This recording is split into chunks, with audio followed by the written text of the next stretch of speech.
At magluto ko ng atay ng tupa. Yan. At ito yung mga lamas. Yan, sibuyas lang tsaka atsal.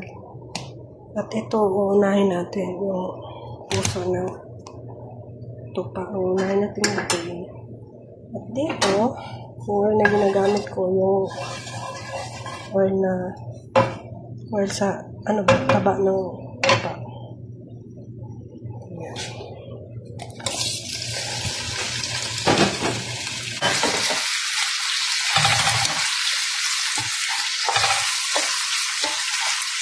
Matigas kasi ito.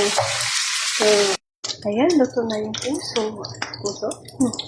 Ilagay na natin yan at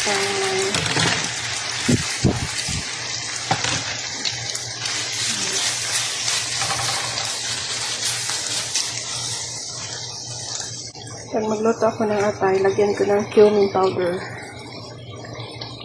Ayan. Lagyan na natin yung spice powder. Ayan. Turmeric powder.